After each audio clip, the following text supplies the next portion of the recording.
la gestion de conflits. Tu sais, ça existe, puis si on le prend dès le départ, des fois, on va éviter les dérapages, puis que ça aille un peu en boule de neige plus loin vers des problèmes plus complexes. Donc, on soit capable de défaire rapidement ou dénouer rapidement des problématiques qui commencent. Temps d'arrêt, le podcast sur l'art et la science du coaching, animé par Coach Frank, présenté par Très Bon Point. Bienvenue à Temps d'arrêt. Épisode 111, sécurité et intégrité dans le sport, les enjeux du système sportif au Québec et les facteurs de risque pour la violence dans le sport avec Sylvie Parent, PhD. Bonjour tout le monde, c'est Coach Frank qui est avec vous. Mon intention avec Temps d'arrêt, c'est de déconstruire tout ce qui touche de près ou de loin à l'art et la science du coaching. Parce que ma mission personnelle est de contribuer à la performance et au bien-être de tous les entraîneurs et entraîneurs francophones à travers le monde. Je pense que j'accomplis ça avec le podcast d'un côté, mais aussi au quotidien à travers mon travail de conseiller pour plusieurs coachs et organisations sportives, mon poste de professeur à temps partiel à l'Université d'Ottawa et ma contribution à des études dans le domaine du développement des professionnels de la santé. Si tu es un nouvel auditeur de Temps d'arrêt, je t'invite à t'abonner, évaluer et commenter le podcast sur ta plateforme préférée. Pour les auditeurs loyaux de Temps d'arrêt, je vous dis un gros merci et je vous invite à être un ami en partageant à un ami. Be a friend, tell a friend, comme ils disent en anglais. Ça prend 5 secondes et ça va contribuer au développement positif du système sportif. Pour l'épisode d'aujourd'hui, je crois sincèrement que ça va parler à toutes les personnes qui ont un rôle de leadership dans le système sportif, en plus des personnes qui ont à cœur, comme moi, de créer un changement positif au niveau de la culture sportive, c'est-à-dire de mettre avant la bienveillance au-delà des performances et de comprendre que la bienveillance peut aussi mener aux performances. Bref, on en parle en long et en large avec Sylvie dans les prochaines minutes. Et vous allez voir, au début de la conversation, on parle de l'état des choses au Québec versus le reste du monde. Par la suite, on s'attarde brièvement aux facteurs de risque et les différents niveaux d'intervention en lien avec les différents paliers du modèle écologique. Par la suite, on parle des besoins de formation des entraîneurs et potentiellement des intervenants. Et on termine avec un sujet quand même intéressant à mes yeux et beaucoup plus nuancé qu'on pourrait le croire, c'est-à-dire la règle de 2, c'est-à-dire quand on rencontre des athlètes ou des jeunes sportifs, et ainsi la place du toucher lorsqu'on est une personne qui intervient dans le milieu sportif. Et pour moi, la chose qui ressort le plus de cette conversation-là, c'est vraiment l'énergie et la passion de Sylvie pour le sujet. On le sent dès le départ et je pense que ça rend tout ça beaucoup plus intéressant. Mon invité, comme je l'ai dit, est Sylvie Parent, qui est professeure titulaire au département d'éducation physique de l'Université Laval. Depuis 2004, les recherches de Mme Parent portent sur la violence en contexte sportif.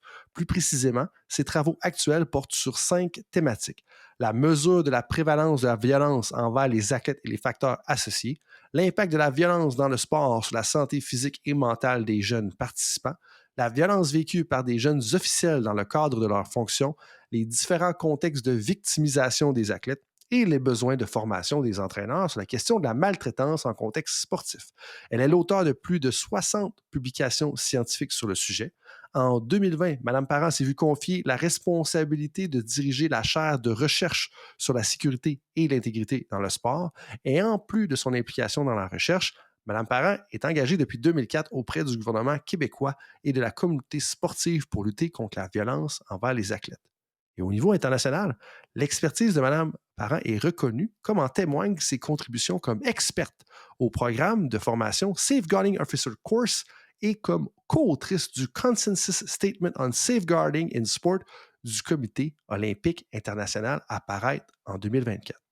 C'est donc dire qu'on a une leader mondiale dans le domaine de la recherche sur tous les enjeux qui entourent la violence dans le monde du sport. Et c'est mon grand plaisir de l'accueillir aujourd'hui sur le podcast Temps d'arrêt.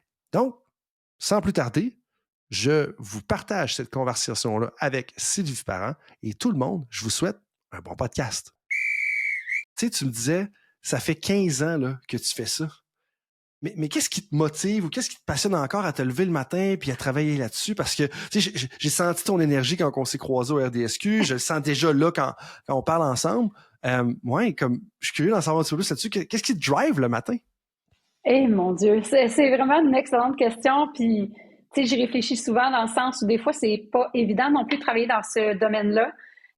Donc, soit il y a beaucoup de publicité autour des cas qui surviennent et tout, beaucoup de demandes journalistiques. C'est pas évident parce que j'ai aussi le sentiment de vouloir toujours donner à tout le monde. Mais à un moment donné, ben, il faut se préserver aussi, puis il faut être capable de dire non. Donc, il y a des moments aussi plus difficiles.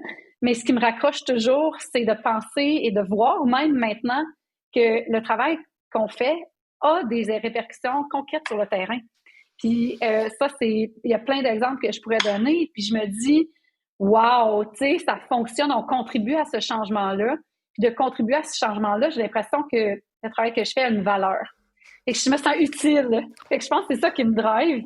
Puis honnêtement, j'aime bien aussi travailler avec du monde qui ont des compétences totalement différentes des miennes pour être capable de mieux comprendre un sujet. Fait que d'avoir aussi une équipe qui grossit, qui grandit, qui a des expertises de plus en plus diverses. Je fais « wow, c'est bien intéressant dans telle perspective, on pourrait le traiter comme ça ».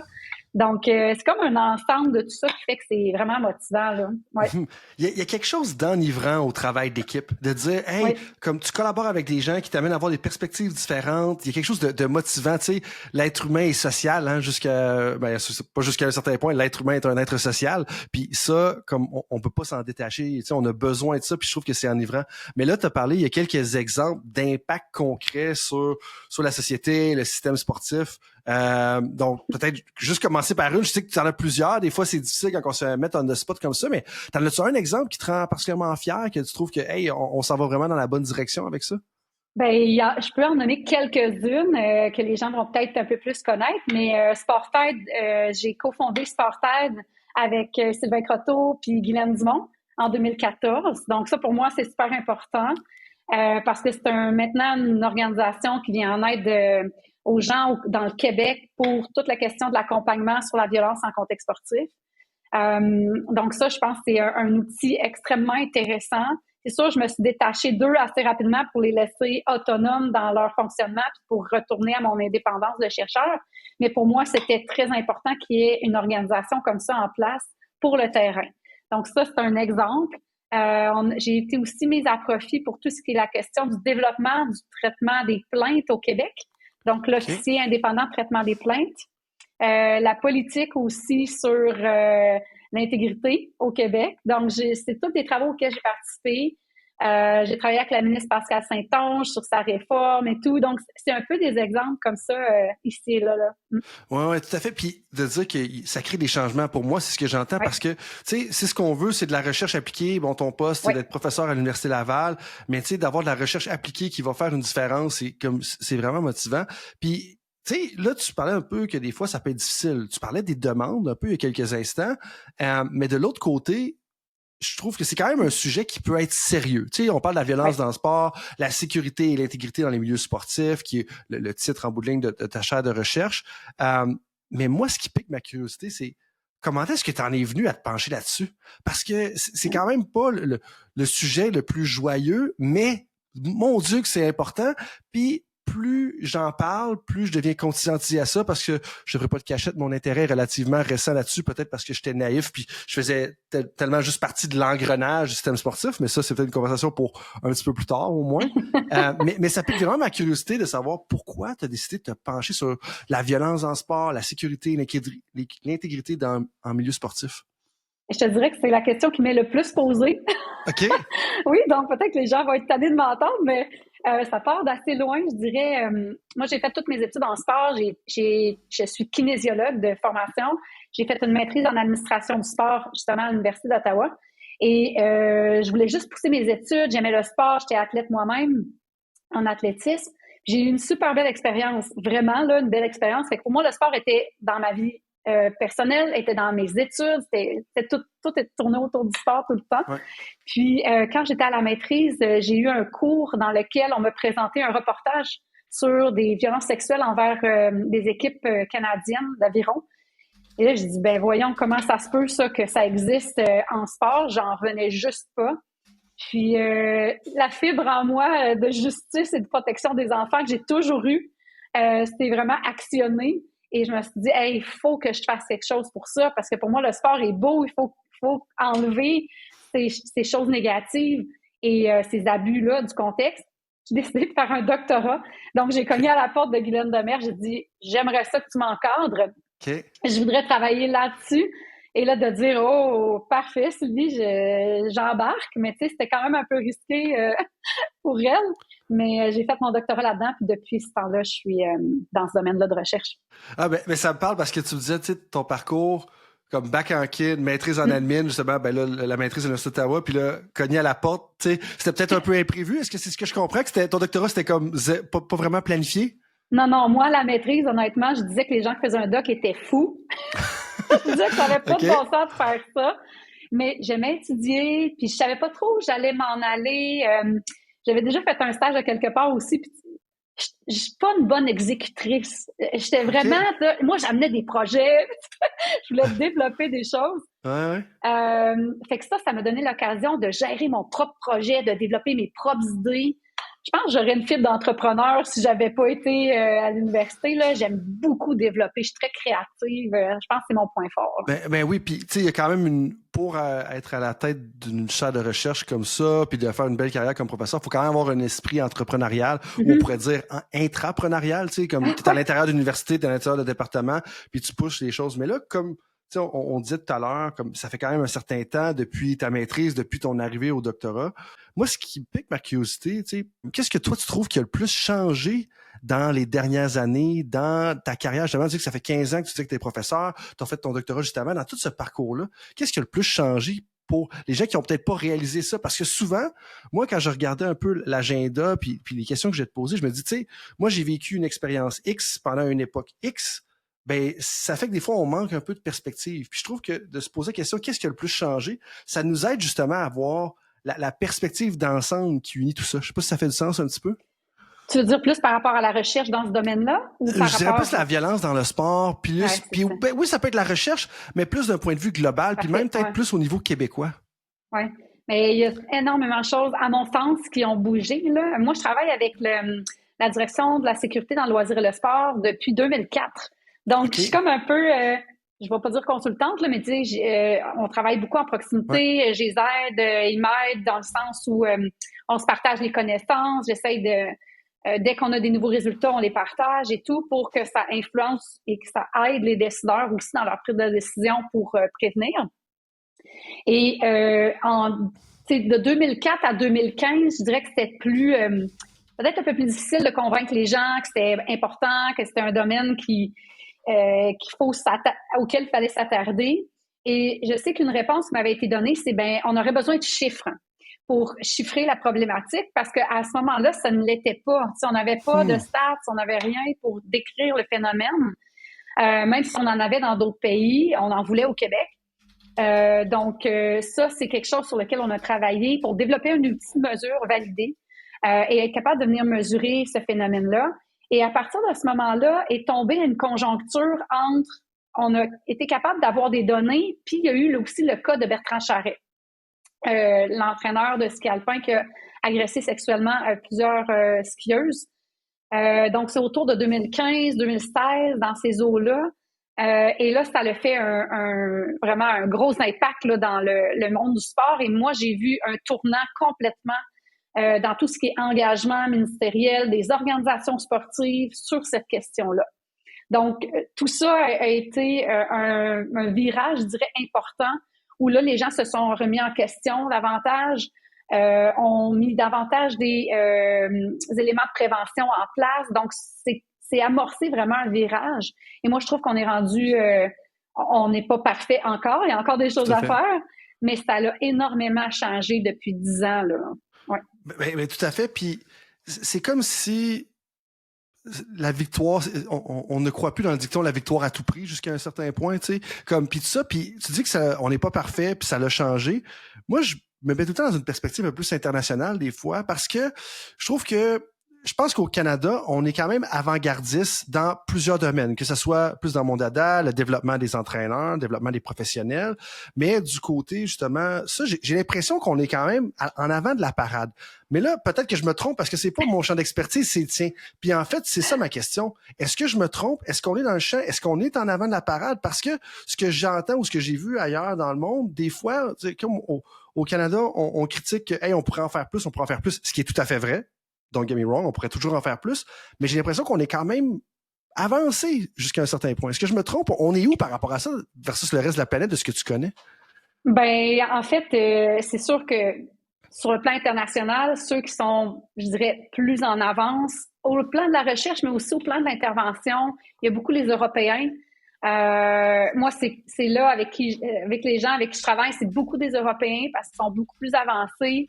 La Grande-Bretagne est vraiment assez avancée sur ce plan-là. La Belgique, l'Allemagne, il y a beaucoup de pays européens qui ont des safeguarding officers aussi, ce qu'on n'a pas encore dans nos structures. Donc, il y a beaucoup de recherche qui se fait là-bas. Aux États-Unis, il y a très peu de recherche. Au Canada, on est un autre pôle de recherche important.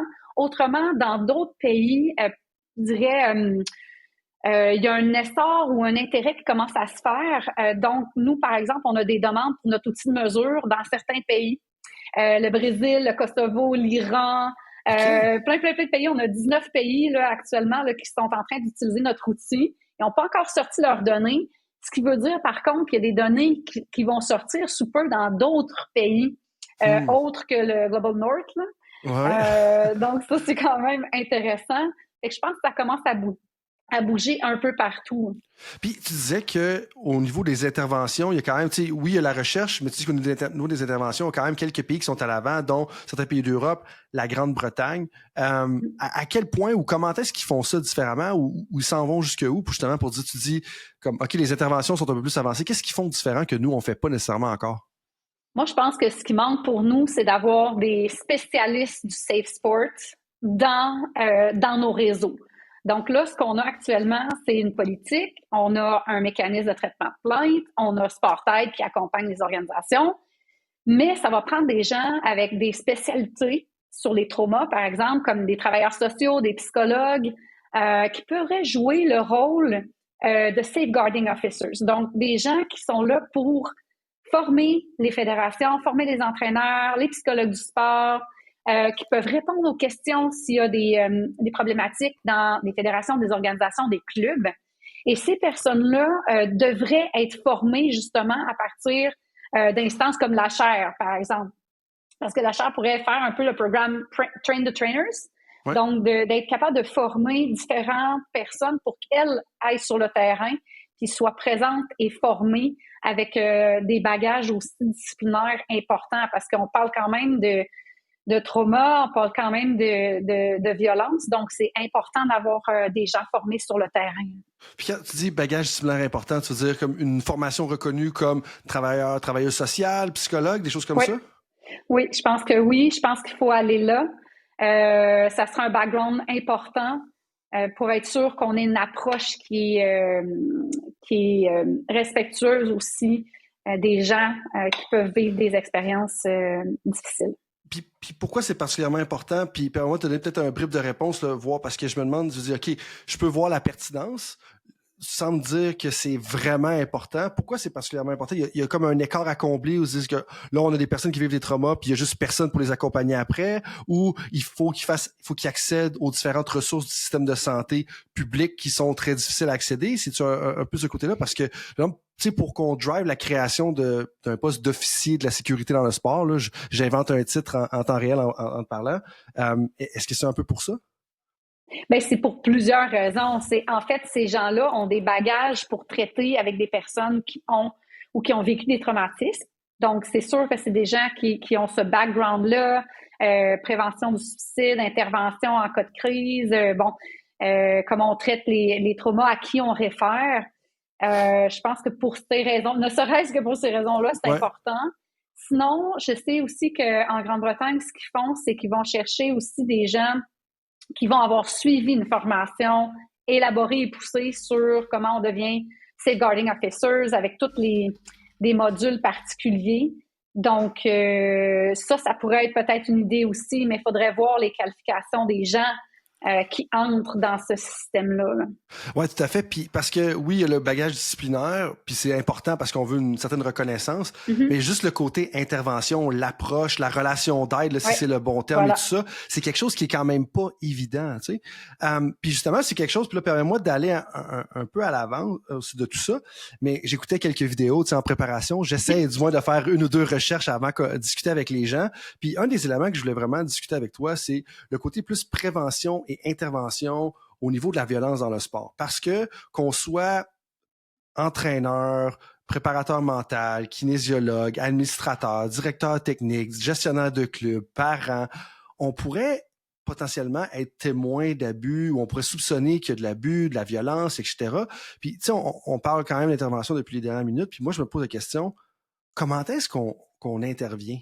Ou par où on commence? Parce que tu sais, je pense que c'est quelque chose de laquelle tu as discuté à quelques reprises dans le passé, puis moi, je veux qu'on aille un peu plus en profondeur là-dedans parce que, tu sais, dans mon passé d'entraîneur, dans mon passé de gestionnaire d'une entreprise privée, comme, je sais pas par où commencer. Mettons qu'il y aurait eu une situation comme ça, puis il y en a peut-être eu qu'à l'époque, j'étais peut-être, je veux dire, pas aussi allumé que je suis aujourd'hui.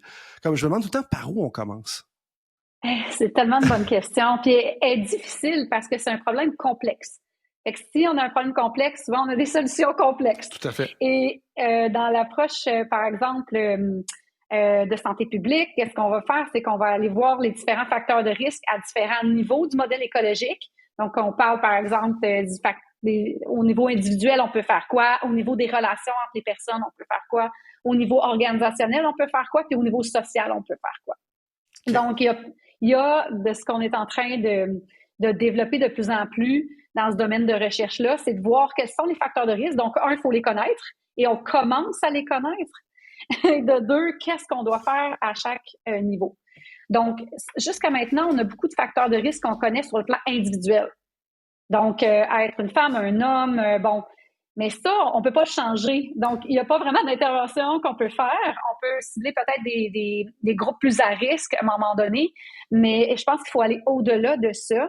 Il y a des facteurs qu'on sait au niveau relationnel. Donc, toutes les dynamiques de pouvoir sont souvent nommées comme pouvant être problématiques. Donc, là, comment on peut changer ça? Par exemple, d'avoir des stratégies de coaching qui sont peut-être plus démocratiques qu'autocratiques. Ce ne sont que des exemples. Mais pour faire en sorte qu'on n'ait pas cette grande distance-là entre les personnes en autorité et les athlètes, par exemple. Donner plus de voix aux athlètes dans les systèmes décisionnels, dans l'entraînement qu'ils vont vivre, dans les plans d'entraînement. Donc, comment on les consulte davantage, comment on aborde de façon plus collaborative peut-être l'entraînement. Fait que ça, c'est comme des exemples qui pourraient être donnés pour le niveau relationnel. Et je pourrais continuer. Je sais que c'est une question. En fait, c'est question, j'ai une relance. Puis ça, je pense que c'est un point tellement important. Puis, tu sais, démocratique, oui, il y a moyen d'être démocratique tout en suivant le leadership de l'entraîneur. Puis ça me fait penser à deux éléments. Le premier, il y a des études, puis là, la référence ne me vient pas à l'esprit, qui ont démontré que quand tu demandes le niveau de difficulté à l'entraîneur versus le niveau de difficulté aux athlètes sur une échelle de 10, ben, de son côté, l'entraîneur va dire « Ah, c'est une pratique qui est à peu près un 6 sur 10 ».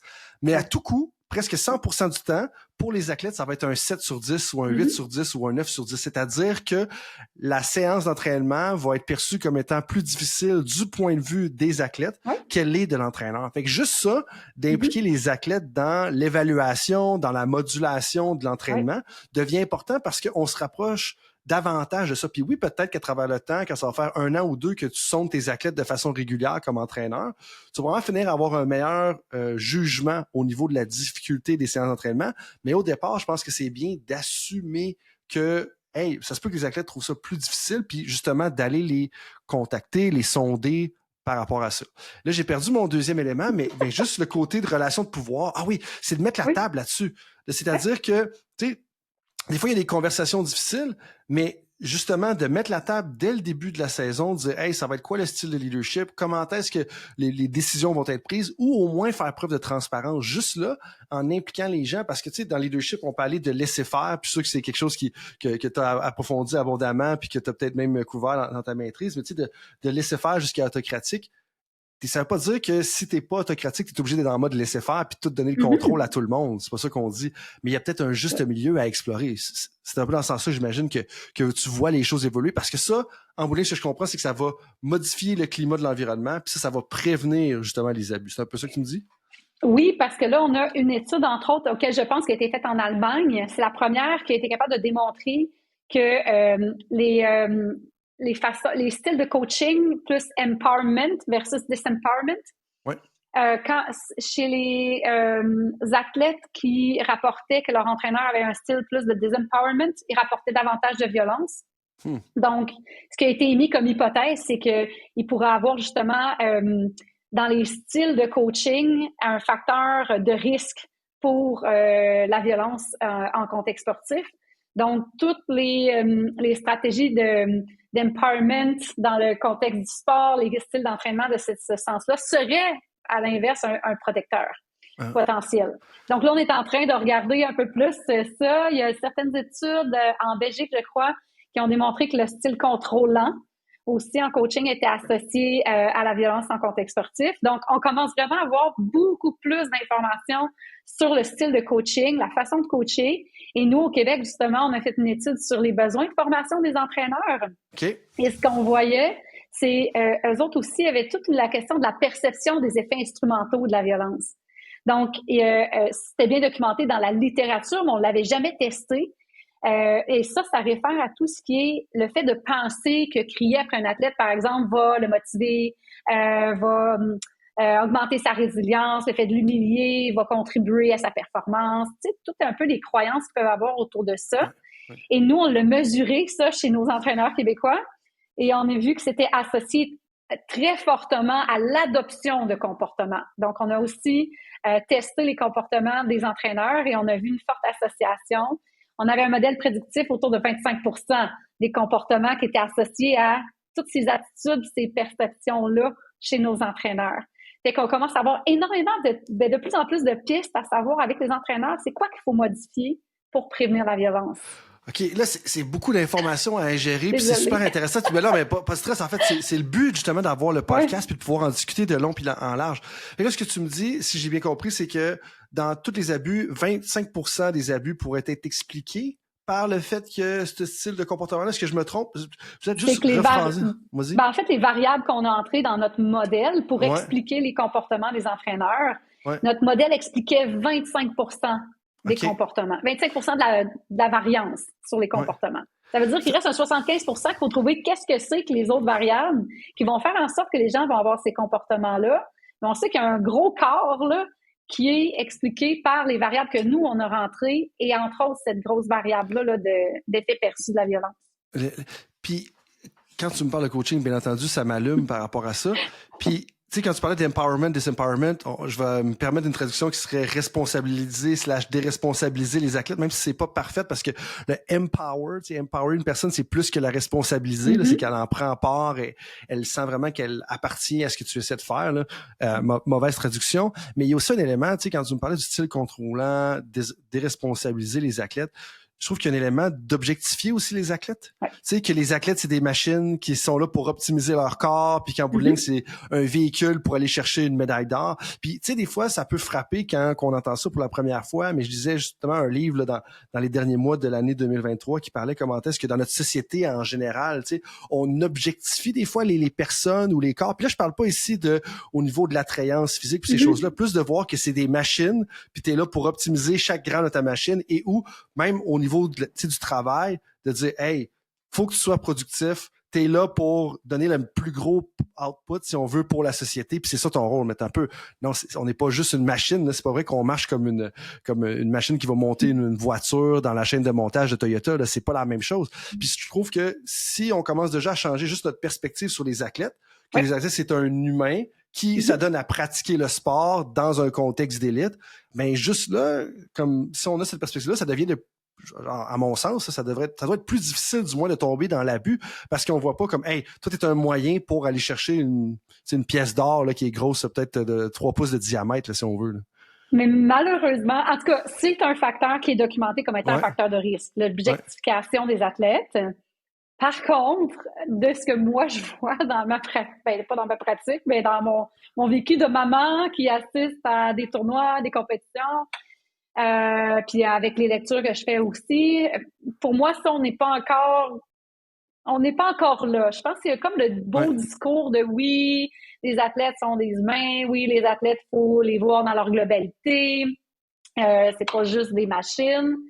Mais en même temps, on regarde sur le terrain et on fait OK, des enfants de 8-10 ans à qui on fait faire des drôles de choses là, pour des êtres humains. Tu sais, tu dis, ben voyons, on est donc bien intense à ce point-là, puis c'est quoi qu'on recherche face à ça, tu sais?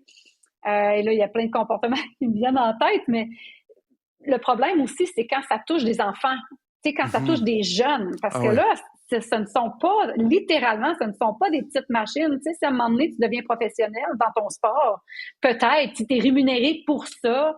Le but, c'est ça, c'est de performer. Ouais. Tandis que quand on parle d'enfants, puis c'est vraiment la clientèle à laquelle je m'intéresse le plus, les enfants et les ados, sont pas tous non plus dans un pattern d'élite, mais on voit quand même ces comportements-là au niveau régional, local. Donc, il y a comme un peu ça à mettre en perspective. Puis, ce qu'on me répondait souvent, c'est parce que plus haut, on demande des résultats.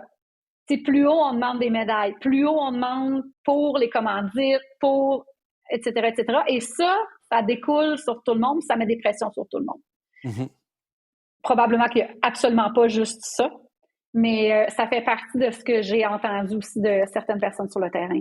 C'est intéressant parce que tu sais, là, je le vois, moi, comme père de famille, tu sais, ayant 3 jeunes filles de moins de 5 ans et moins, mais aussi comme entraîneur, tu sais, quand j'étais entraîneur au collégial, je me voyais comme le grand frère un petit peu. Moi, j'étais un enfant unique, donc j'ai pas de frère, mais tous mes joueurs, c'était comme ça. Puis je voyais ça, justement, que mon rôle, c'est comme d'être le protecteur de cette pression-là, justement, comme oui, il y a de la pression à performer, avoir la pression de l'administration, puis avoir la pression de la personne qui a signé ton contrat, mais toi, justement, l'entraîneur, au lieu de la transférer, cette pression-là, c'est à toi d'être le protecteur, la protectrice, justement. Puis là, je fais une image comme de parapluie, tu sais, si on veut, par rapport à ça. Puis moi, ça, c'est super important de dire de jouer justement ce rôle-là, mais c'est souvent oublié. Mais tu sais, là, tu me parles que justement, dans le système, dans la culture, on n'est pas encore là. Puis je veux dire, comme je l'ai vu, là, tu sais, moi aussi, ma plus vieille fille, il y a juste 5 ans, puis je l'ai déjà vue, ce qui est un peu sidérant à certains moments. Puis je pense qu'un élément que tu as amené, tu sais, dire qu'ils sont... Tu sais, quand tu parlais des athlètes professionnels puis les demandes qu'on leur impose, moi, je fais la même différence que comme toi puis moi dans notre travail. On est des professionnels. Ben, on se lève le matin, la nuit n'a pas été parfaite, tu te lèves puis t'enchaînes, tu prends un café puis boum, boum, boum. Ça, on appelle ça être un professionnel. Puis qu'il soit un professionnel pour faire de la recherche, un professionnel pour mettre un morceau de caoutchouc dans un filet, qu'il soit un professionnel pour lancer des gens à terre. Là, je fais référence au judo ici, je faisais référence au hockey avant. T'es un professionnel, tu dois faire ce que tu as à faire. Puis c'est normal qu'il y ait de la pression qui vient avec le travail. Bien entendu, on veut qu'elle reste saine, respectueuse de la personne. Mais quand tu parles justement des enfants puis des jeunes ados, je me dis, un peu, là, c'est comme, c'est pas des professionnels qui sont là, ils sont en train de se découvrir, d'explorer. Mais là, moi, ce qui me parle le plus, tu sais, puis tout le préambule que je viens de faire, qui était en lien aussi avec mes filles, c'est de dire, OK, là, on s'en va dans les 10-15 prochaines années. Comment est-ce qu'on change les choses? Parce que moi, c'est la question qui m'interpelle le plus en bout de ligne. Tu sais, le système est là-dedans. Qu'est-ce qu'on peut faire pour changer le système puis avoir une influence là-dessus pour que ce soit, 1, moins accepté, puis 2, plus, je veux dire, divulgué, 3, pour que ça change, parce que comme il y a autre chose que de dire je vais crier après mon athlète pour justement avoir un bon résultat. Tu sais. Puis moi, c'est la question qui m'importe le plus parce que je veux que mes enfants, tous les enfants bowling, tous mes anciens athlètes, tu sais, j'espère qu'ils ont eu une expérience positive, ceux qui en ont un ou une à gauche et à droite qui ont peut-être eu une expérience moins positive, mais qu'ils aient tous une expérience positive dans le sport parce que ça peut tellement nous aider, comme un peu tu nous parlais de ton athlétisme tout à l'heure. Fait que long monologue pour dire comment est-ce qu'on s'y prend pour rehausser la qualité de l'environnement qu'on offre justement du côté du Québec. Et je pense qu'on revient un peu à mes fameuses étapes du modèle écologique. Là, on a regardé un peu individuel puis relationnel, mais si ce qui est le plus englobant ne change pas, j'ai l'impression que ça va être très difficile de changer les éléments plus proximaux. Fait que tout ce qui est organisationnel et social devra, à mon avis, changer. Et comment ça peut changer? Moi, je pense que ça passe par un leadership. Clairement, on a besoin de s'organiser, je pense, au Québec. On a besoin d'avoir un plan d'action clair sur qu'est-ce qu'on veut faire pour modifier pour prévenir la violence en contexte sportif, toutes les formes de violence. Il y a des mesures à mettre en place. Il y a des changements de normes à mettre en place. Donc, comment on finance notre système, entre autres, notre système de financement des organisations sportives, comment on accrédite nos organisations, est-ce qu'on a des indicateurs de performance ou des indicateurs de qualité. Donc, moi, je pense que ça passe beaucoup plus par des indicateurs de qualité. Donc, dans ta fédération, par exemple, quelle qualité tu offres à tes membres? Tous tes membres. Donc, est-ce qu'il y a une qualité d'encadrement? Comment tu qualifies ta qualité d'encadrement? Est-ce que tu bases ton système sur des médailles ou tu bases ton système sur des compétences, sur des accréditations, des formations continues que le monde peut suivre, une formation universitaire, par exemple, de base? Fait que je pense qu'il y a beaucoup d'éléments autour de ça, sur le fait de, je dirais, reconnaître la qualité plutôt nécessairement que toujours la quantité. Et il y a vraiment des variabilités aussi au niveau des fédérations. Il y a des fédérations qui ont beaucoup de ressources, de budget, d'autres en ont moins. C'est peut-être plus difficile d'avoir plus de membres aussi. Et ça, c'est un effet qui roule comme ça.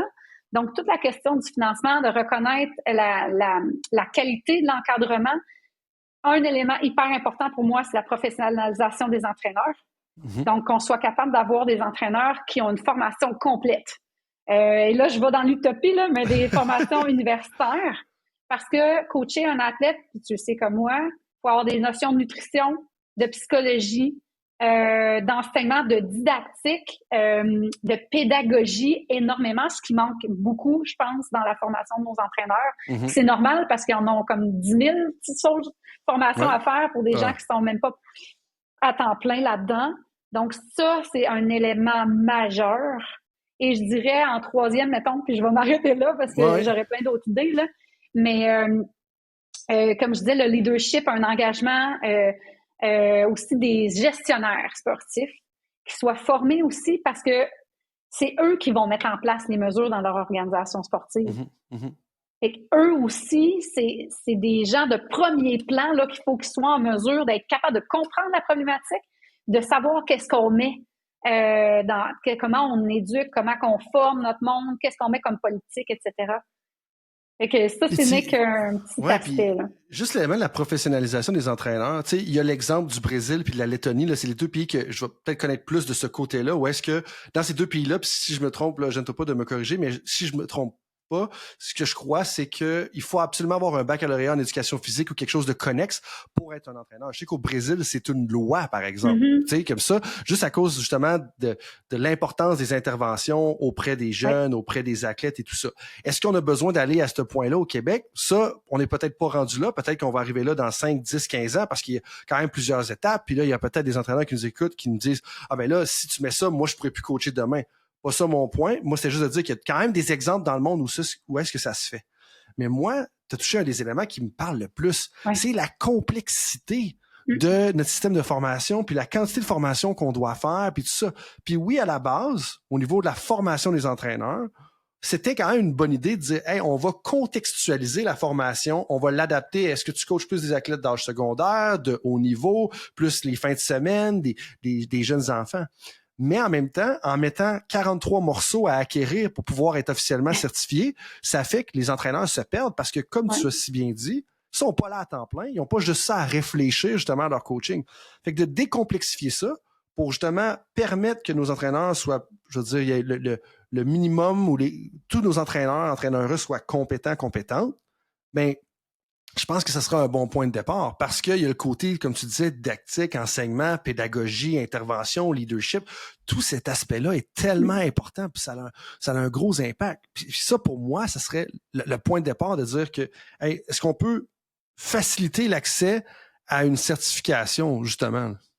Oui, mais je suis 100% d'accord avec toi. Puis, tu sais, nos résultats de notre étude sur l'intégrité en coaching, c'est ce que ça démontre aussi. C'est que les coachs ont dit, puis donnez-nous des alternatives. Tu sais, on sait que ça, c'est pas nécessairement des bons comportements ou on voit qu'il y a des attitudes et des comportements qui sont utilisés dans un but, mais c'est parce qu'on n'a pas d'alternative puis on n'a pas les bons outils. Fait que donnez-nous des alternatives. Mais les alternatives, c'est gestion de la colère, C'est comment je gère la discipline dans mon groupe. C'est toutes des choses qui sont avec des aspects de psychologie, des aspects sur la motivation, des aspects sur la discipline, sur la pédagogie. Mm-hmm. Ben, là, on rajoute une couche de plus dans le système de formation pour aborder ça. Fait que ça s'insère où? Il faudrait être capable d'avoir un système où ça permet d'aller chercher aussi cette dimension-là. Oui. Super important.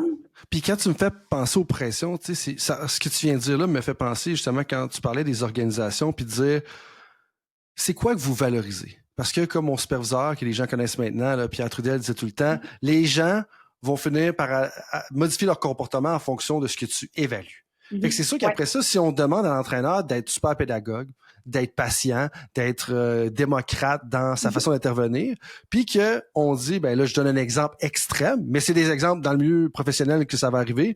Ça va arriver un peu moins dépendamment du niveau, de dire, OK, ben si tu gagnes pas les 3 prochains matchs, tu vas être congédié. Là, je mets un exemple extrême parce que je trouve que des fois, par la caricature, on comprend un petit peu mieux. Ben c'est sûr que la personne, elle va sentir la pression, puis elle va transférer potentiellement cette pression-là aux athlètes. Mon point étant de dire que ce que vous évaluez, ce que vous allez mesurer au quotidien, ce que vous allez valoriser va avoir un gros impact sur les comportements qui vont être agis. Puis, c'est là que des fois, je trouve qu'on l'a un peu à l'envers, où est-ce que, même si tu regardes les études sur les entraîneurs couronnés de succès, des entraîneurs qui ont amené des athlètes à avoir plusieurs médailles lors de plusieurs compétitions internationales de haut niveau dans différents contextes, il y a tout le temps l'élément de bienveillance. Puis comme de quoi que la performance, elle est centrale. On s'entend, l'excellence, elle est centrale, mais la performance est en réalité un sous-produit de tout ça. Voilà. Puis c'est ça que je trouve qu'on a des fois un peu à l'envers. Puis c'est-tu un peu le même son de cloche que tu vois de ton côté? Parce que moi, ça me dépasse. Ou est-ce que dire, t'as pas besoin d'être contrôlant / intimidant, humiliant pour aller chercher de la performance. Au contraire, tu sais, des fois, les gens vont partir à voler quand tu vas justement bien les nourrir puis bien prendre soin d'eux ou d'elles. Mais ça, c'est un mythe qu'on entend tout le temps. Nous, en tout cas, dans la protection, là, puis dans la prévention, les gens disent, ouais, mais si on fait ça, on n'aura plus de performance. Parce que souvent, ce qu'on voit dans les études, c'est même les athlètes disent que c'est normal puis que c'est correct. Donc, on a une certaine normalisation qui est là puis qui est renforcée par les parents. C'est insidieux, ça s'installe, ça reste là.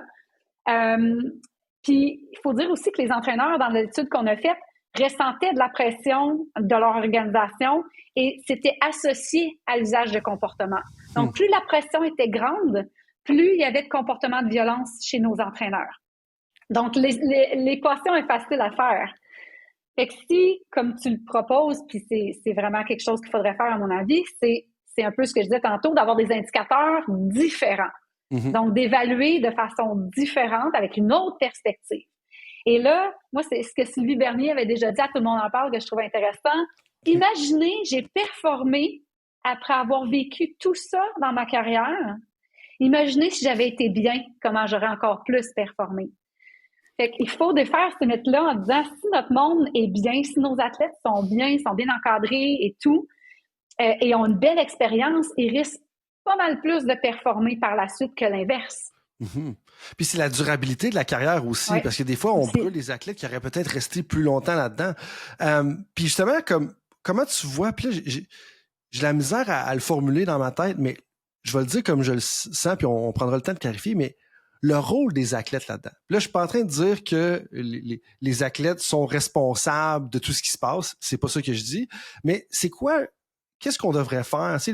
Parce que les entraîneurs qui travaillent proche des athlètes et les administrateurs qui sont... T'as des entraîneurs, des entraîneurs, des administrateurs, administratrices qui sont clairement bienveillants. Ça, il y en a plus que ce qu'on entend dans les nouvelles parce que les nouvelles, c'est aussi les mauvaises nouvelles. On s'entend. Comme je dis souvent, 95% des entraîneurs ont des excellentes intentions. Des fois, c'est les moyens qui doivent être actualisés, doivent améliorer tout ça. Mais moi, je me demande, qu'est-ce qu'on peut dire ou qu'est-ce qu'on doit faire avec les athlètes justement pour les aider là-dedans, les aider à c'est ça, comme bien, tu sais, tout le monde a un rôle à jouer. Puis je me demande, c'est quoi le rôle des athlètes pour justement contribuer à améliorer le système là-dedans? Je sais pas si ça fait du sens ou s'ils ont un rôle en tant que tel. Oui. Ouais. Oui, ben je pense en même temps que toi, mais moi, ce que j'ai l'impression, c'est que les générations, il faut qu'ils se parlent. Parce que ce que je note chez les entraîneurs, entre autres, dans les focus group qu'on a fait et tout, c'est qu'ils ont beaucoup de difficultés avec la nouvelle génération. la nouvelle génération de jeunes qui prennent beaucoup plus leur place, qui expriment leurs opinions. Puis tu sais, moi, j'élève mes enfants comme ça. Je veux qu'ils soient capables de dire qu'est-ce qu'ils ont à dire, de partager leur opinion, tout ça. Donc, ils font face aussi à des jeunes différents.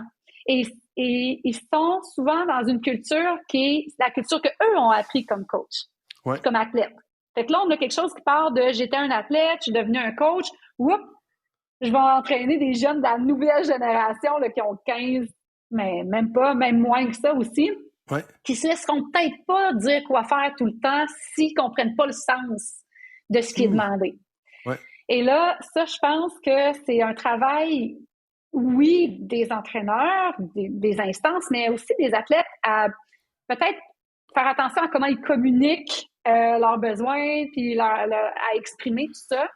Et de voir comme qu'il y a une espèce de contrat, je ne vais pas dire un contrat social, mais un contrat entre l'entraîneur et l'athlète, et les athlètes, c'est comme ça, nous, qu'on voit cette collaboration entre nous. Tu sais, qu'il y a une place de communication, il y a une place, si on n'est pas à l'aise, on se prend une rencontre, on s'en parle de vive voix au lieu d'exposer à tout le monde. Tu sais, il y a plein de choses qui pourraient se démystifier là, dans les relations entraîneur-athlète qui aideraient.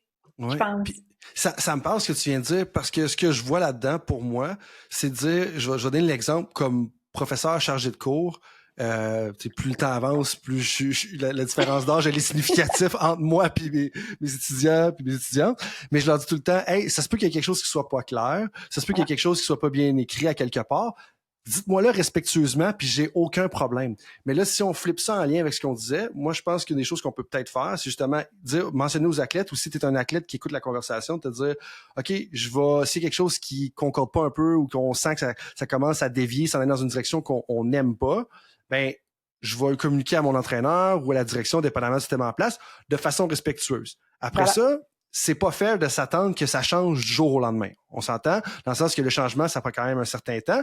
Tant qu'on voit des signes de progression, comme là, après ça, on devrait être quand même indulgent. Peut-être qu'on a des rappels à faire à gauche puis à droite, mais comme tu as dit, de pas partir à, OK, il y a un comportement, puis après ça, on se ramasse, on expose sa place publique parce que la personne, je sais pas, a levé le ton une fois ou des choses comme ça. Tu sais, tant qu'on sent qu'il y a un travail qui est fait puis il y a une amélioration qui est en place, je pense que ça ferait du sens. Mais ça, je pense que c'est justement un peu vers là que je vais aller au niveau de la question, parce que ma croyance sincère, c'est que tout le monde a un peu une responsabilité là-dedans. Oui.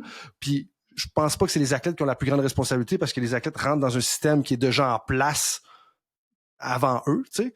Mais en même temps, il y a un rôle à jouer, puis les entraîneurs, puis les organisations. Puis quand tu me parlais des organisations, moi, je le sens. Tu sais, c'est à l'approche des séries éliminatoires, là, comme les comportements changent, puis c'est plus fort. Puis des fois, on priorise pas la victoire. On priorise pas la victoire, mais hey, ça serait vraiment le fun qu'on la gagne en fin de semaine, la game, là, tu sais, parce que, tu sais, battre telle université, là, comme ça serait vraiment bon pour le recrutement. Mais comme, OK, merci d'avoir rajouté comme 300 livres de pression sur l'entraîneur, tu sais. Mm-hmm. Puis là, moi, de te renvoyer la balle, de dire, comme, qu'est-ce qu'on peut faire au niveau, justement, c'est quoi les mesures qu'on devrait mettre en place au niveau des organisations, puis tu te sens vraiment confiant de dire, hey, ça, là, ça peut changer dès maintenant. Si moi, je suis directeur d'une fédération, je suis la directrice d'une fédération, j'écoute cette conversation-là, on peut immédiatement faire ça, puis ça va déjà comme engendrer un changement. Mais il y a des choses qu'on peut faire rapidement, puis il y a des choses qu'on peut pas faire rapidement. Tu sais, quand on me dit comment on change la culture, ça change pas du jour au lendemain, une culture. Fait que si on prend des choses qui peuvent se faire plus rapidement, puis là, c'est pas mal le cas partout au Québec. Là, tout le monde a une politique en place. Il faut s'assurer que la politique, évidemment, descende au niveau régional et local. Donc, ça, c'est quelque chose qu'on peut faire quand même assez rapidement. Ça se fait aussi toute la question du filtrage à l'emploi. Puis, tu sais, il n'y a pas juste la vérification des antécédents judiciaires, il y a aussi interviewer la personne que tu veux embaucher, juste pour avoir le feeling de la personne. Puis, tu sais, des fois, en parlant avec des gens, des fois, rapidement, tu vas venir à certaines conclusions en disant « Ouais, c'est un peu étrange » ou pas.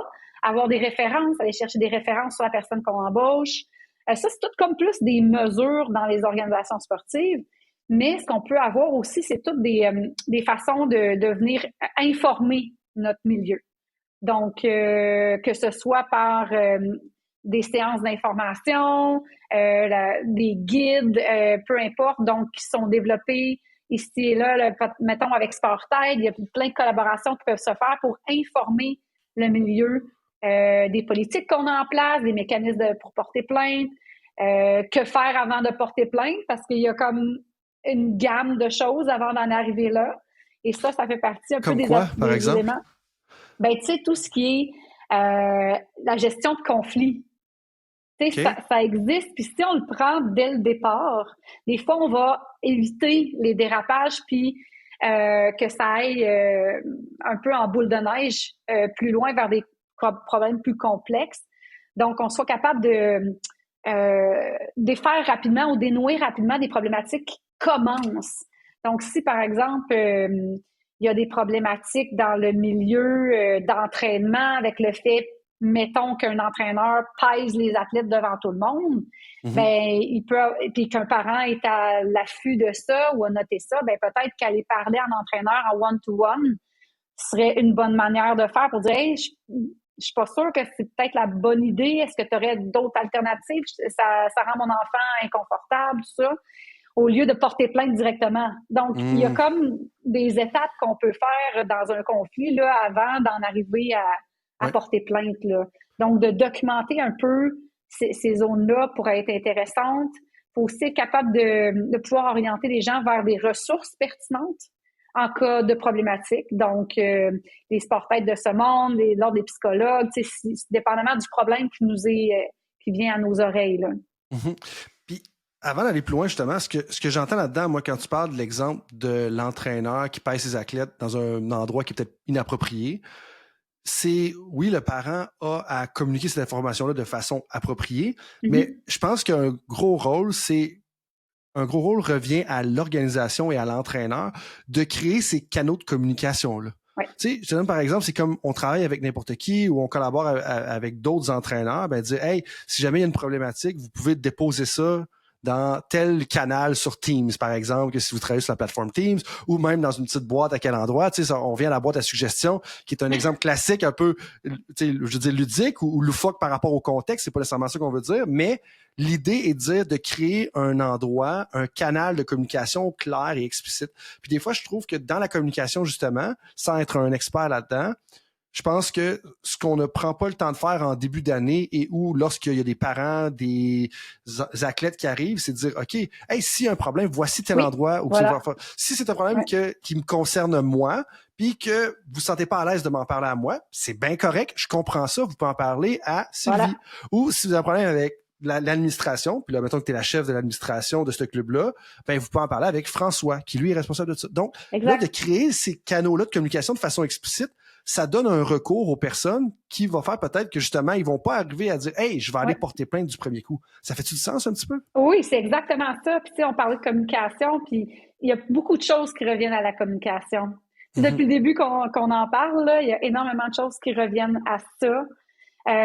Ça, c'est quelque chose qu'on disait tout le temps. Faites des réunions de parents au début de l'année, clarifiez qu'est-ce que vous faites dans votre entraînement, comment vous abordez l'entraînement, comment vous voulez travailler avec les jeunes, y ont-ils des questions, des préoccupations, tu sais, ces échanges-là.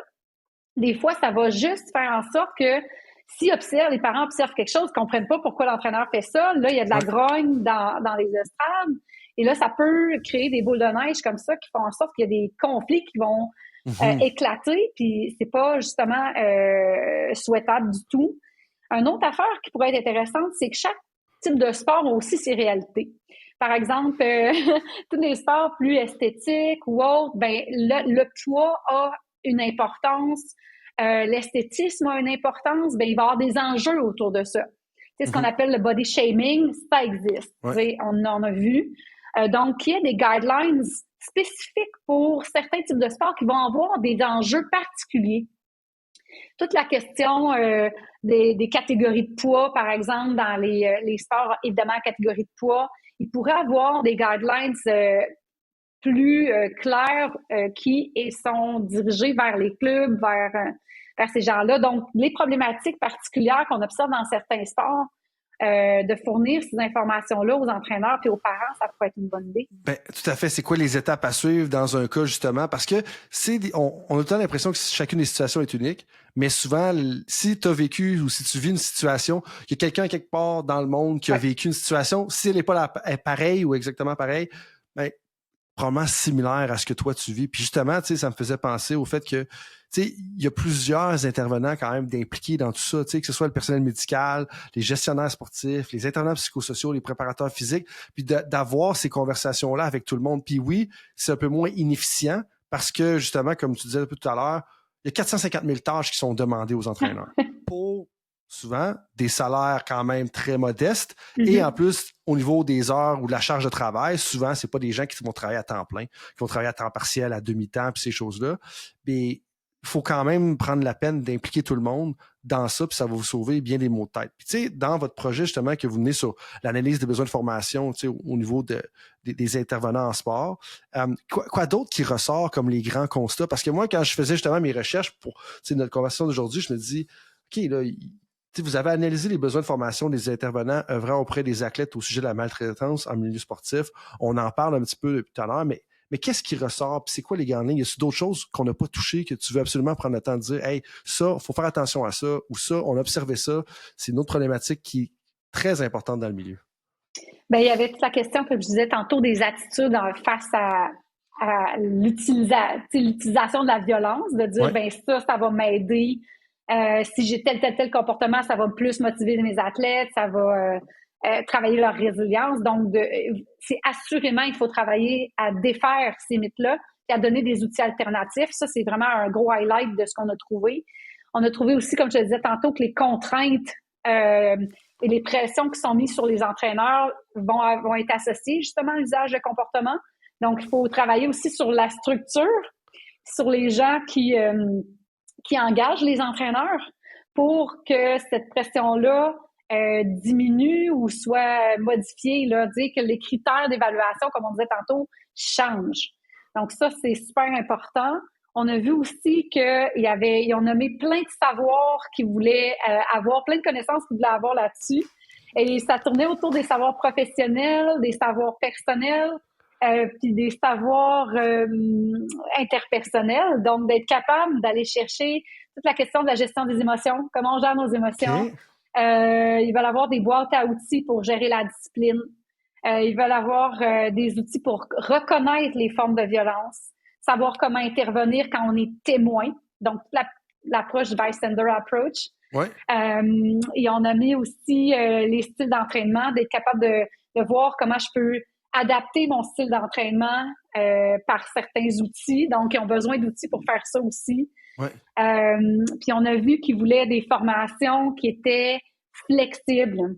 Donc, ils voulaient des formations qui soient, oui, en partie peut-être hybrides sur des troncs communs, par exemple, mais qu'il y ait beaucoup de mentorat sur le terrain pour venir les aider à changer leur pratique.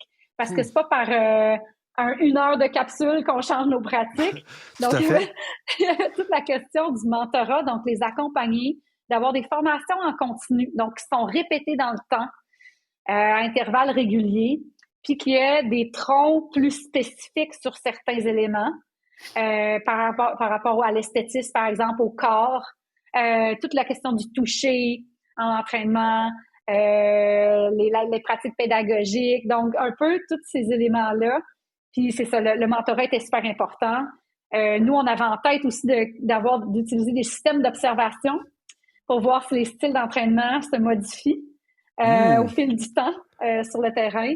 C'est un peu ça qu'on a en tête, là. Ben, juste pour commencer par la fin, je te confirme que ça se modifie en entraînement, puis il y a des grilles d'observation des fois qui nous aident à faire ça. Puis tu sais, moi, mettons, quand je présente des grilles d'observation, là, je pense que c'est là que j'utilise, qui est le CASE, C-A-I-S.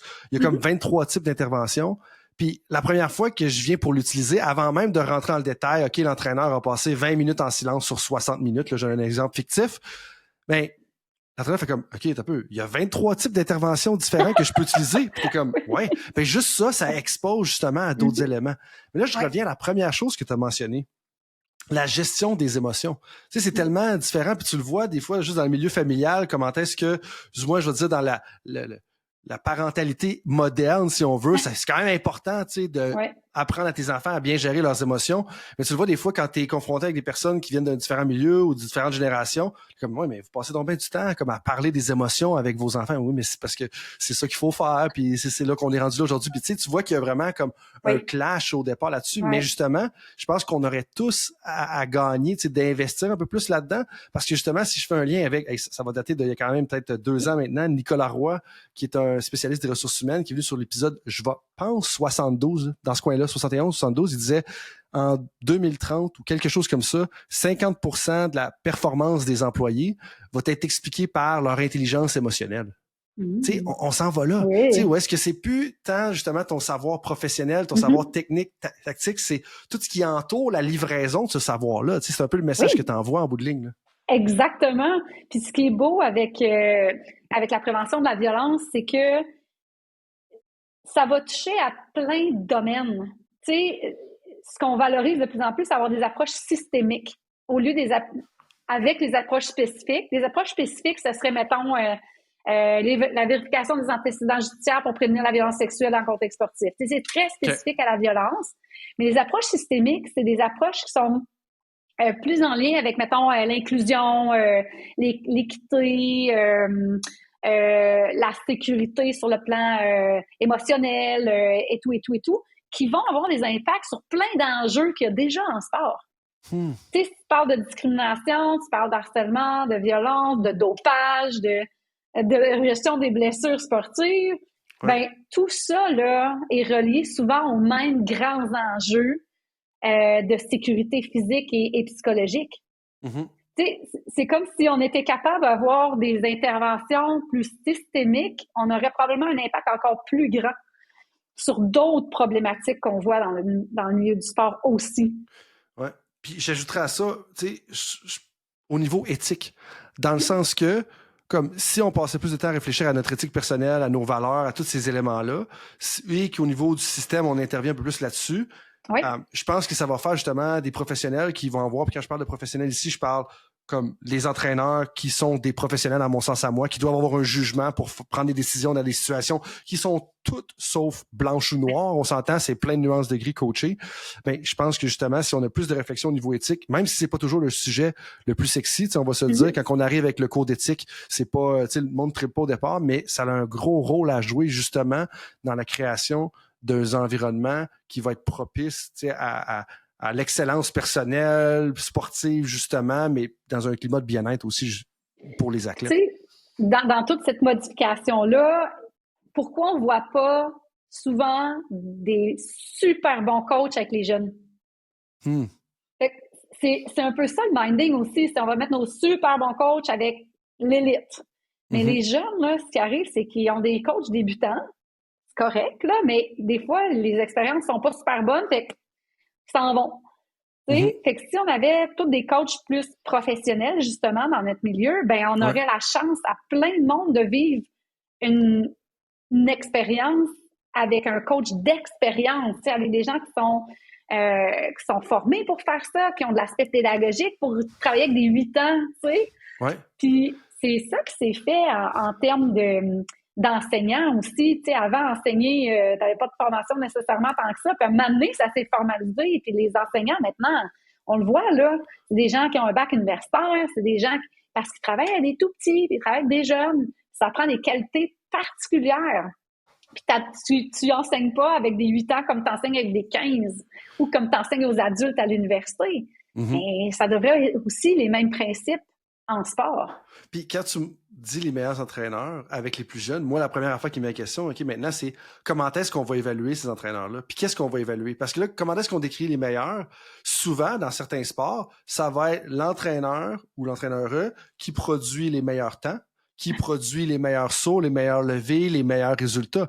Mais là, ça revient à ce qu'on disait au départ, de dire, OK, de déterminer c'est quoi vos valeurs, puis comment est-ce que tu vas évaluer ça, puis d'évaluer sur le processus, sur le bien-être, sur le climat. Puis pour moi, c'est ironique parce que des fois, je trouve que certains directeurs ou directrices sportifs, on va regarder ça général pour pas cibler personne, dont la situation, je suis pas mal au courant, ils vont vouloir un climat de bien-être avant la performance, mais en même temps, les meilleurs entraîneurs, puis les entraîneurs qui vont valoriser, sont les entraîneurs qui vont aller chercher des résultats avec des moyens à certains moments qui sont douteux. Puis juste là, on vient de créer une problématique. Fait que l'évaluation de l'entraîneur / l'évaluation du travail des personnes ont un gros impact sur les comportements qui vont être / tolérés, / adoptés, / valorisés dans tout l'environnement que vous allez créer. Fait qu'on a un gros travail, à mon avis, à ce niveau-là. C'est de revoir la façon qu'on finance, la façon qu'on évalue le travail de notre monde, comment on les accrédite aussi. Ouais. C'est pour ça que je parlais d'un leadership tantôt, parce que qui peut faire ça? T'sais, c'est sûr que le gouvernement doit prendre position là-dedans. C'est leur responsabilité à quelque part. Ça, je pense que ça prend un plan d'action aussi pour qu'on soit capable d'aller chercher à long terme, là, qu'est-ce qu'on vise là, à faire, puis quel jalon ça prend pour arriver là. Puis que ça concerte les gens aussi autour d'un objectif de, je dirais, social, là, tu sais. Le sport, ça concerne 50% et plus de jeunes au Québec. C'est des millions. Je sais pas exactement, mais c'est beaucoup de monde. Ouais. Donc, puis aussi dans une perspective de développement à long terme où on veut avoir comme nation des gens qui nous représentent au plus haut niveau, ben ça fait partie de ce principe-là aussi. Tu veux avoir une bonne base. Tu sais, tu vas avoir optimiser ta base, d'avoir le plus de jeunes possible qui en font, qui ont une belle expérience, qui restent. Puis s'ils restent, ben t'as encore plus de potentiel pour ceux qui ont le goût de continuer. Parce qu'il y en a qui n'ont pas le goût de continuer, ils vont arrêter, mais c'est une base plus intéressante aussi, là. Oui, tout à fait. Puis là, ça m'amène... Ben, en fait, le dernier lien que je vais faire avant de m'arriver à deux questions plus pratiques que j'ai pour toi. On n'est pas rendu dans les questions éclairs encore, mais ça me fait penser à, tu sais, Jean Côté, dans le modèle de développement de l'athlète qui dans ses travaux, il disait, tu sais, dans les deux cas, là, lui parlait plus de spécialisation multisport, mais il y avait aussi un côté bien-être, côté un environnement plus sain. Dans les deux cas, tu vas pouvoir faire des athlètes d'élite. Il y en a juste que dans un cas, tu vas en casser plus que dans l'autre. Fait qu'en bowling, il faut décider, nous, on se situe à quel endroit. Dans les, tu sais, tant qu'à t'avoir au bout du fil, / au bout du micro ou au bout des écouteurs, dans ton cas, je me disais, il y a deux questions pratiques qui, pour moi, sont importantes. Mais en fait, une qui est particulièrement importante pour moi. La deuxième, je pense qu'il faut juste le mettre sur la table au niveau du Canada. Puis cette première question-là, c'est, OK, demain, je suis un entraîneur, je suis un administrateur, je suis dans une organisation, puis je reçois un témoignage d'abus. Comme on dit, hey, il y a telle chose qui se passe, ça, c'est inacceptable. Comme, qu'est-ce qu'on doit faire? Comme, c'est quoi qu'on doit considérer? Tu sais, je pense que dans une des vidéos que j'ai vues, là, il y a des éléments que, des fois, on oublie de considérer avant de commencer, puis je dis, comme, OK, on reçoit un témoignage d'abus, c'est quoi qu'on doit considérer en premier? Qu'est-ce qu'on doit faire? Ça dépend, entre autres, de la nature de ce qui nous est confié. Si c'est un abus sexuel ou un abus physique, on doit faire j'ai le mot, je perds le mot, une dénonciation à la DPJ, parce que ce sont des obligations que tout le monde a là, quand on parle d'un enfant. Donc, que ce soit un abus sexuel ou un abus physique, on doit le signaler. Si c'est d'autres formes d'abus ou de violence, à ce moment-là, il faut regarder notre politique. Donc, là, la politique sur l'intégrité qui a été mise en place. Et on va suivre la procédure qui est érigée dans cette politique-là. Donc, si on a... En fait, ça se peut que cette personne-là veuille porter plainte au niveau du parent. Ben, le parent peut porter plainte à « je porte plainte ». Puis je porte plainte, qu'est-ce qu'ils vont faire, eux autres, c'est qu'ils vont regarder si c'est une plainte de violence ou pas. Donc, si c'est une plainte de violence, ils vont le retenir, puis ils vont enquêter sur le sujet. Si c'est une plainte plus de régie sportive, ils vont le redescendre à la fédération qui va le gérer à sa façon, à sa manière. Tu sais, si j'ai fait bencher un jeune ou je l'ai changé de club puis j'aurais pas dû, bon, mais ça, c'est plus de la régie sportive. Ouais. Fait que ça dépend de la nature de ce qui nous est rapporté, là. Fait que la première chose à considérer, c'est de dire c'est quoi la nature de l'abus qui nous est rapporté. Il y en a un qui c'est plus du côté légal, donc il faut se référer aux autorités légales. Tu dis dans ce cas-là, la DPJ, si on est avec des mineurs, plus avec les autorités policières, dans le fond, si c'est majeur, j'imagine. Et puis après ça, de l'autre côté, si on parle de régie sportif / climat peut-être malsain, mais qu'il n'y a pas nécessairement d'abus physiques ou sexuels, là, on va plus du côté de je porte plainte. Mais les gens peuvent aller de toute façon à Je porte plainte, là. Puis, tu sais, je suis pas la porte-parole de Je porte plainte, ils pourraient mieux l'expliquer que moi, là. Ouais. Mais ils peuvent aller tout de suite à Je porte plainte de toute façon, même pour abus sexuels ou autres, parce que eux vont aussi faire le lien avec la police et la DPJ. Donc, ils peuvent aussi s'en remettre à l'officier des plaintes, là. OK, parfait. Puis là, deuxième question plus pratique pour les interventions, la gestion des abus au Canada. Puis là, je pense que tu me vas venir à 10 000 à la ronde. Mais la règle de 2, qu'est-ce qu'on fait avec ça? J'ai posé la question à Stéphanie. Je sais que j'ai posé. Je veux te la reposer. Tu es chef de file dans le domaine. Moi, je suis un peu ambivalent sur cette question-là. Je comprends le sens, mais de l'autre côté, en même temps, ça peut être, je veux dire que c'est pas tout le temps faisable, là, mais c'est pas parfait, du moins là. Puis je serais curieux d'avoir ton avis là. Qu'est-ce qu'on fait avec la règle de 2? Moi, j'ai jamais été 100% d'accord avec cette règle-là. Je l'ai déjà dit. Je suis pas mal à l'aise de le dire encore. Je comprends comme toi qu'elle peut avoir sa pertinence. L'affaire, c'est qu'elle est pas nuancée. Puis c'est pas applicable tout le temps non plus, puis ça garantit pas non plus qu'il se passe rien. Mm-hmm. Fait que pour toutes ces raisons-là, je trouve qu'elle est très restreignante pour peut-être pas tant d'effets tout le temps au bout du compte. Donc, si par exemple, il y a un entraîneur ou une personne responsable d'un jeune qui a un handicap, par exemple, qui doit aller aux toilettes avec cette personne-là, ben, elle n'amènera pas une autre personne avec elle. Tu sais, ils ont besoin comme d'aider quelqu'un, de donner des soins. Si je veux avoir une discussion difficile avec quelqu'un, ben ça se peut que je veuille le faire en confidentialité. Donc, ça se prête pas toujours à être une discussion de corridor quand tout le monde me voit. Fait que c'est comme si j'ai l'impression qu'il y a beaucoup de jugement aussi là-dedans, tu sais, au lieu de que ça soit complètement non, qu'il y a beaucoup de jugements qui doivent être mis en place en disant, ben là, c'est pas une situation où je vais avoir de la facilité à respecter la règle de 2, puis je pense que c'est quasiment mieux que je le fasse pas pour telle raison. Tu sais, c'est comme, il y a quelqu'un qui me donnait un peu la notion de si sur l'autoroute, c'est entre 60 puis 100, mais s'il fait super tempête, tu vas peut-être rouler à 20. Mm-hmm. Fait que tu le respecteras pas parce que ton jugement te dit que dans la situation actuelle, c'est pas ça qui est le plus adapté. C'est pour ça que je trouve que j'en prendrais puis j'en laisserais, là. Puis des fois, je pense aussi, tu sais, on le voit juste dans notre vie privée, je suis sûr que c'est la même chose de l'autre côté, mais des fois, il y a des conversations que c'est juste plus facile de s'ouvrir émotionnellement quand tu es juste un à un parce que tu as la relation de confiance qui est là. Puis là, je comprends aussi que l'idée, c'est de dire, ben oui, des fois, justement, c'est quand que la relation de confiance, elle est trop forte, puis que là, la personne, elle a des intentions malsaines, qu'il va se passer des problèmes. Mais justement, des fois, je pense que ça l'empêche des conversations très constructives par rapport à ça. Puis moi, je réfléchis à mon passé, des fois, avec des athlètes de niveau secondaire à universitaire. Je n'ai pas respecté la règle de 2, était moins en force à l'époque que c'était ça, mais la conversation, elle était très saine, dans le sens que on essayait de construire la personne puis de voir comment est-ce qu'elle pouvait redresser son chemin, si on veut, pour se rendre au plus haut niveau dans son cas à cette personne-là. Ben, tu sais, je pense que c'est là que tu dis qu'il y a une question de jugement. Fait que c'est quoi, toi, peut-être plus ta recommandation quand vient le temps ou peut-être ta ligne directrice ou ton principe directeur de dire, OK, là, il est temps d'avoir une conversation difficile avec un athlète mineur. Comme, c'est quoi les lignes directrices que tu aurais peut-être à recommander aux personnes qui disent, hey, moi, je vais avoir une conversation, comme, il y a une conversation importante que je dois avoir avec Jonathan ou bien Valérie, mais je sais pas si c'est propice d'avoir Valérie puis sa coéquipière Sandrine ensemble quand je vais parler de ça. Comme, tu te prendrais comment ou c'est quoi ta recommandation générale par rapport à ça? Ben, ça dépend aussi de la personne à quel âge, là. Tu sais, si on parle d'une très jeune personne, ça peut se faire avec le parent.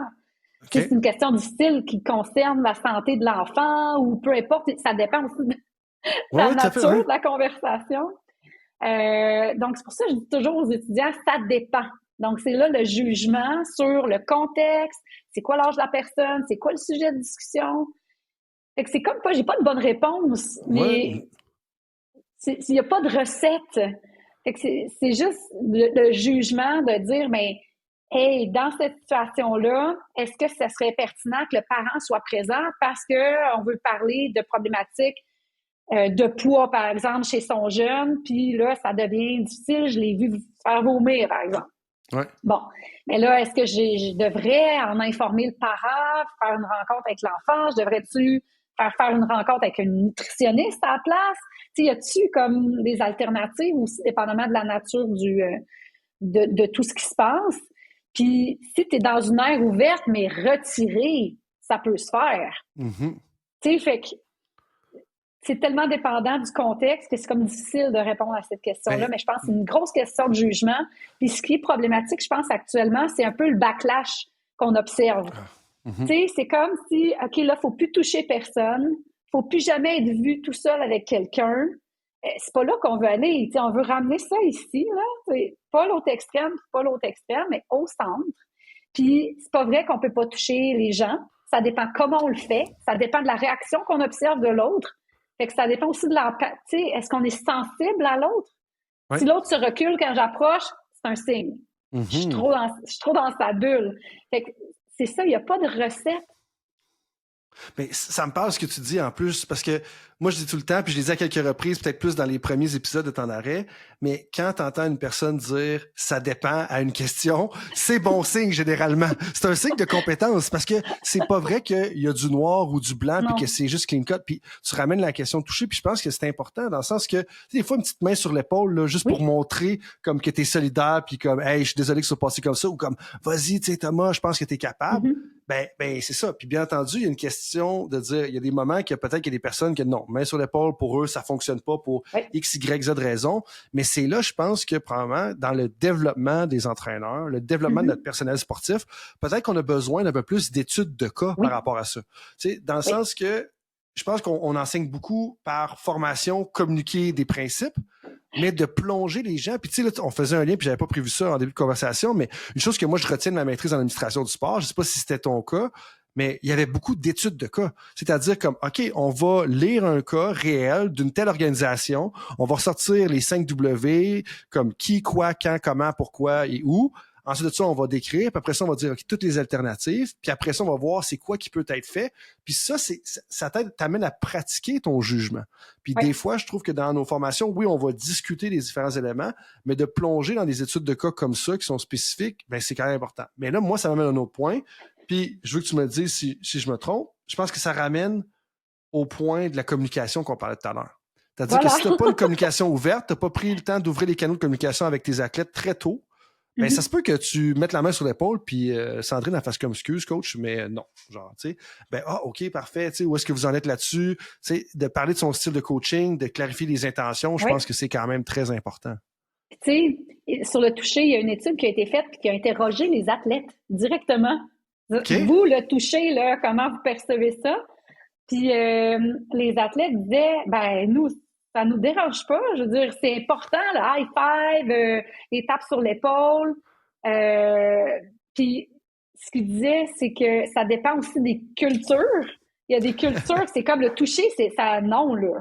Oui, tout à fait. Hein. Tu vas pas là. Il y en a d'autres espagnols, tu sais, plus latins, là, on va énormément toucher, se prendre dans les bras, tout ça.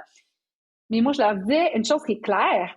Tu mets pas de main sur les fesses, puis tu mets pas de main sur un sein. Tu sais, c'est comme ça, c'est la base. Hein? Tout à fait. Le reste, tu respectes la bulle de la personne, puis tu analyses qu'est-ce qui se passe devant toi. Puis là, les coachs étaient comme, wow, ok, tu sais, si j'avais su ça avant, j'aurais été moins mal à l'aise. Puis il y a eu des études sur le toucher, puis l'impact du toucher, puis c'est super positif dans l'entraînement. Ah oui. Fait qu'on leur ramenait ça. C'est comme, ok. Tu sais, t'as pas le choix aussi, des fois, pour démontrer, de toucher la personne. Ben, tu dis, hey, gars, je mets ma main dans ton dos, c'est correct? Parfait. Hey, ça prend 0.5 secondes de dire ça, là. Ben oui. Puis, tu sais, je pense à, mettons, l'exemple où tu dis, ça dépend du contexte de la culture. Oui. Et justement, tu sais, Yannick Plante était venu en parler dans l'épisode, je pense, 32, disait comme, lui, travaillait comme préparateur physique avec des gens plus hispaniques, travaille dans le baseball, tu sais. Ben, c'est sûr qu'à un moment donné, la culture dans le gym, elle va être différente, puis la musique, elle va être différente et tout ça, mais ça l'englobe aussi des éléments comme le toucher.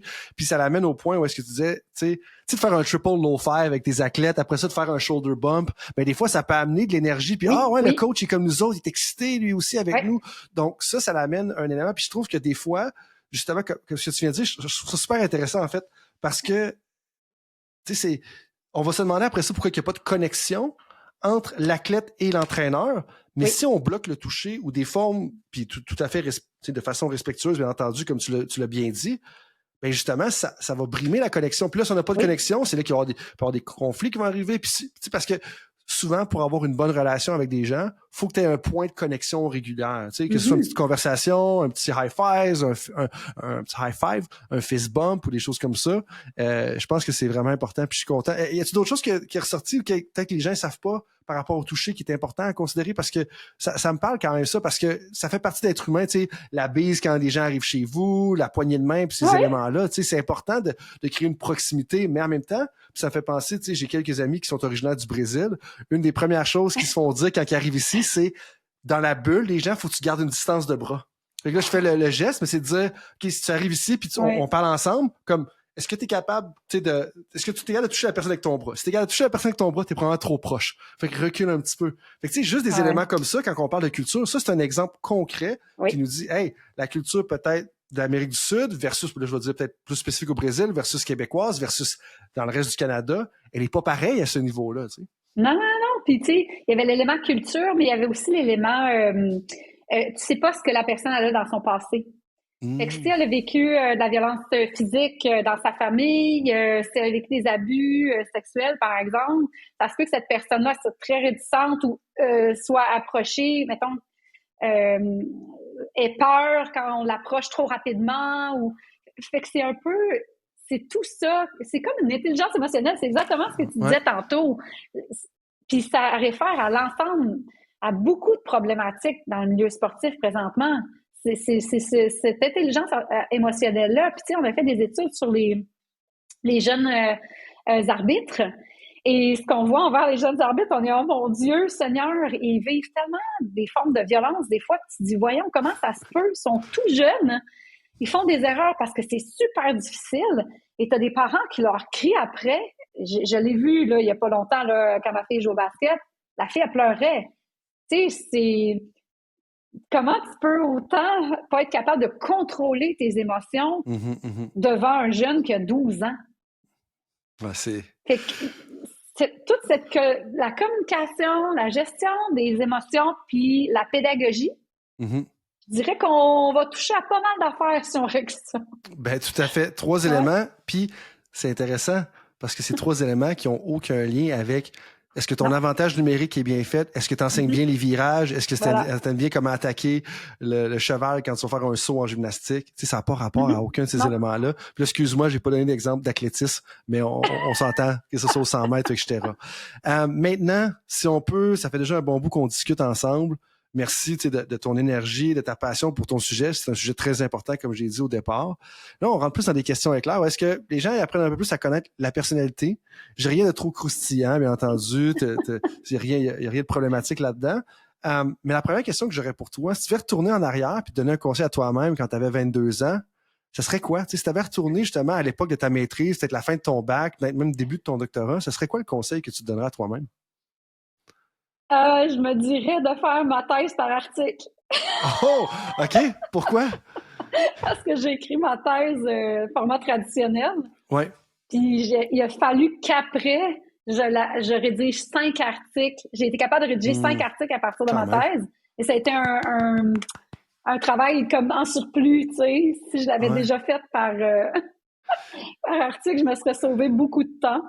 Mais c'est plate, hein, comme exemple. Ben non, en fait, moi ça me parle beaucoup. Je sais pas à quel point ça va parler à du monde, mais tu sais, 1, bravo pour ta persévérance, puis 2, pour mettre les gens en contexte. Quand tu viens pour écrire une thèse, tu as le choix manuscrit, c'est-à-dire plus comme, je vais dire comme un roman, là, c'est pas parfait comme exemple, mais dire il y a un début et il y a une fin, c'est une suite logique.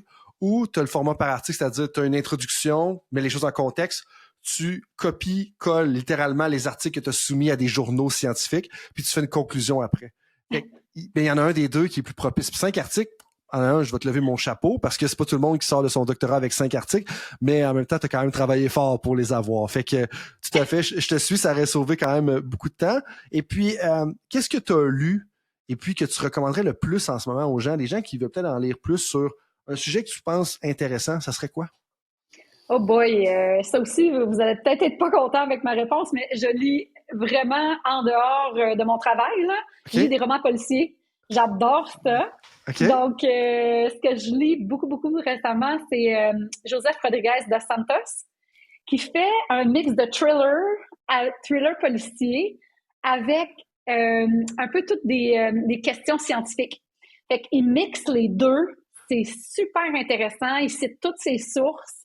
Okay. Il en fait sur comment on transforme la viande dans l'industrie, la bombe atomique, la Chine et les Ouïghours. Donc, il va aller chercher plein de trucs d'actualité. Il va les mettre dans un trailer scientifique avec les sources. Fait que j'apprends énormément de plusieurs sujets d'actualité, l'intelligence artificielle. C'est vraiment, vraiment, vraiment bon. Ben, c'est pas tombé dans l'oreille d'un sourd. Et puis, numéro 1. Deuxième chose, je connais 2 personnes qui vont vraiment être intéressées par ça parce qu'il y a un côté t'apprends, mais c'est ludique en même temps. Tout à fait. Et puis là, question un peu plus sportive. Tu sais, selon tout ce que tu comprends, tu as fait quand même, tu disais bac en kin, ensuite maîtrise en admin. Là, tu te concentres plus en violence, intégrité, sécurité en milieu sportif. Selon tout ce que tu as vu dans les 20-25 dernières années, qu'est-ce qui va devenir un avantage compétitif dans le monde du sport dans 10 ans, à tes yeux? Ben, ça va se répéter un petit peu avec ce que j'ai dit tantôt, mais ça va être les organisations qui tablent sur la qualité. Clairement. Ceux qui affichent une espèce de saut de qualité, là, c'est voici mes intervenants sont formés sur quoi. J'ai des installations sécuritaires, j'ai du personnel qualifié dans mes organisations, j'offre un service super bon dès le jeune âge.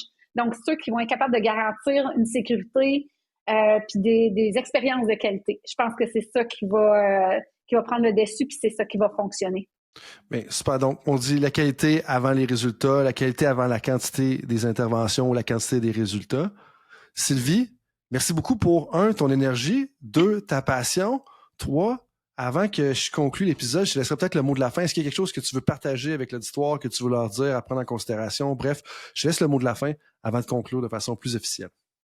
Ah, mon Dieu, je te remercie d'abord, François, pour l'invitation. Donc, ça me fait super plaisir. Puis, qu'est-ce que je pourrais te dire pour conclure? En fait, je pourrais remercier tout le monde qui sont déjà aussi dans cette optique-là de changer les choses. Ça prend beaucoup de courage. Et je connais des entraîneurs pour lesquels j'ai formé à l'université, entre autres, à qui j'ai dit vous êtes des agents de changement. Tout à fait. Vous êtes capables de faire des changements. Et j'ai vu ces changements-là plus tard dans certaines fédérations. Donc, je les salue. Je pense que ça prend beaucoup de courage. Et ce qu'on apprend à faire aussi dans ces cours-là, c'est d'argumenter nos positions. Donc, d'arriver aussi avec des argumentaires solides. Pourquoi il faut changer ces contextes-là, puis comment on pense y arriver. Donc, je veux leur lever mon chapeau. Comme quoi, des fois, la meilleure façon de changer le système, c'est d'être soi-même un agent de changement, de soi-même engendrer le changement. Oui. Et puis ça va créer une grosse différence. Oui. Là-dessus, Sylvie, merci beaucoup de ton temps. Merci beaucoup pour ton énergie, ta passion. Et pour tous les éditeurs et auditrices de Temps d'arrêt, eh bien, je vous dis à la prochaine pour un autre épisode de Temps d'arrêt. Salut tout le monde, c'est Coach Frank avec un petit rappel pour vous avant que vous partiez pour vos autres projets de la journée, que ce soit une pratique ou un entraînement. Est-ce que vous voudriez recevoir une petite réflexion de ma part par courriel? Est-ce que vous aimeriez ça vous faire challenger dans votre travail? Si oui, bien, la réflexion du coach est pour vous. C'est quoi ça? Eh bien, c'est un petit courriel textuel qui partage les idées, concepts et débats qui animent mon esprit dans les dernières semaines. C'est très court, 250 à 500 mots.